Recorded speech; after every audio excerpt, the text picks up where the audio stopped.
Cheese garlic bread எப்படி பண்ணலான்னு பார்க்கலாமா? இப்போ நான் ஒரு பவுலில் 2 ஸ்பூன் அளவு பட்டர் எடுக்கிறேன்.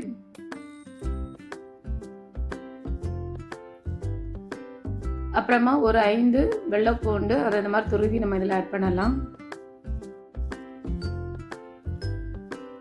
அடுத்ததான் சில்லி ஃப்ளேக்ஸ் வந்து 1 டீஸ்பூன் நம்ம இதில் ஆட் பண்ணலாம்.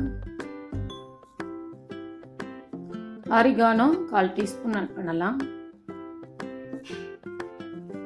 தேவைக்கேற்ப உப்பு கொஞ்சமாக ஆட் பண்ணலாம். கொத்தமல்லி இலையை இந்த மாதிரி கட் பண்ணி இதில் ஆட் பண்ணலாம். இப்போ இதெல்லாம் நல்லா கலந்து விடலாம். இந்த அளவுக்கு நல்லா நம்ம கலந்து விட்டு விடலாம். இப்போ நான் பிரெட் எடுத்திருக்கேன். இப்போ நம்ம ரெடி பண்ணி வச்சதை இதுக்கு மேலே அப்படியே நம்ம ஸ்ப்ரெட் பண்ணி விடலாம்.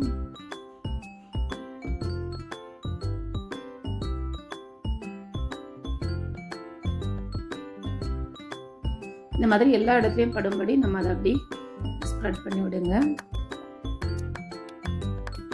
இப்போ 2 பிரெட்லையும் போட்டுட்டோம். இப்போ அதுக்கு மேலே கொஞ்சமாக சீஸ் நம்ம தூவி விடலாம்.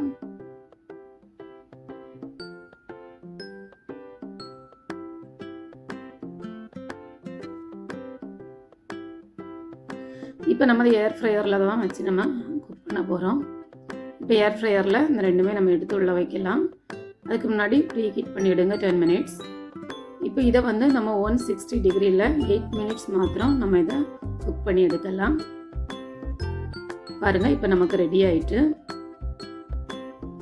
ரொம்ப டேஸ்ட்டாக இருக்கும். நீங்கள் ட்ரை பண்ணி பாருங்கள். நல்லா மொறு மொறுன்னு நல்லா டேஸ்ட்டாக இருக்கும். ட்ரை பண்ணி பார்த்துட்டு கமெண்ட் பண்ணுங்கள்.